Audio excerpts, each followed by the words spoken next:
Flavie, mon fils, il a offert un cadeau à sa petite amie. Je dois quand même te dire qu'il n'a que 13 ans. Et il a été lui acheter des boucles d'oreilles et un collier qui ont coûté 100 euros. Alors moi, j'ai entendu ça, je me suis dit, quoi? 100 euros, mais c'est beaucoup trop, mais à son âge, c'est pas possible. Mais qu'est-ce que je fais dans cette situation? Ah, bah, comment ça, qu'est-ce que tu fais? C'est ton fils, c'est son argent. Qu'est-ce qui te fait peur? Qu'est-ce qui vient te challenger à l'intérieur de toi? On va aller amener ça avec la pleine conscience. Observe-toi. Qu'est-ce que ça vient dire de qui Ok, tu es? alors je m'observe et je me dis que pour moi, bah, c'est beaucoup trop cher, qu'il est trop jeune, qu'il a cassé sa tirelire et qu'il va tout offrir à cette jeune fille. Et qu'à son âge, honnêtement, ben, on peut montrer son amour autrement et surtout, ben, pas avec tout son argent de poche, quoi. Là, il va plus rien lui rester. Pour moi, et en plus, il m'a pas demandé mon avis. J'aurais pu le conseiller, j'aurais pu l'aider.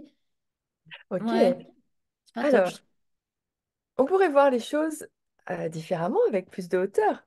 Il t'a pas demandé, toi ça t'embête en tant que maman, mais hey, n'est-il pas un petit peu indépendant sur ce coup-là? Est-ce que on peut pas valoriser ça? Première chose.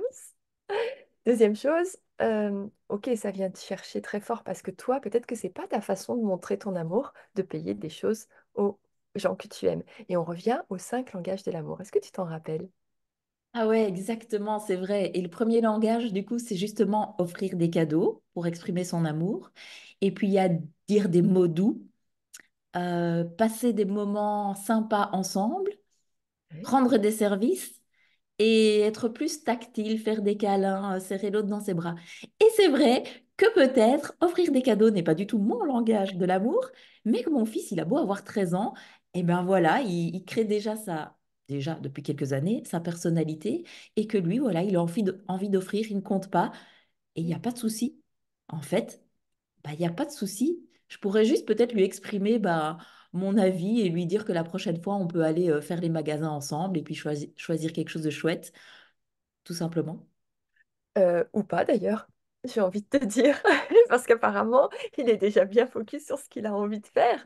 Mais ce qui te titille, c'est peut-être aussi, bah, à 13 ans, cet amour-là ne va peut-être pas durer, mais ça, on ne sait pas.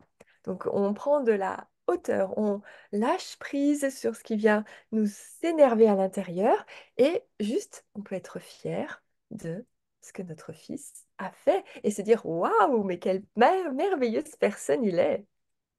Et il est tellement généreux et je l'aime, mon fils. Donc, merci pour ses conseils. Ça change vraiment toute ma vision des choses et je suis tellement fière de lui. Donc, voilà, c'était un chouette exemple et nous, on vous retrouve la semaine prochaine. Et justement, j'en profite aussi pour saluer tous les auditeurs de la radio 100 pur son parce que nos capsules passent sur cette radio dont vous trouverez le lien ci-dessous si vous voulez l'écouter. C'est génial, c'est vraiment des personnes hyper motivées qui, qui la gèrent. Et donc, voilà, on voulait leur faire un petit coucou. Et on les embrasse très fort et vous, on vous dit bon week-end, à la prochaine fois.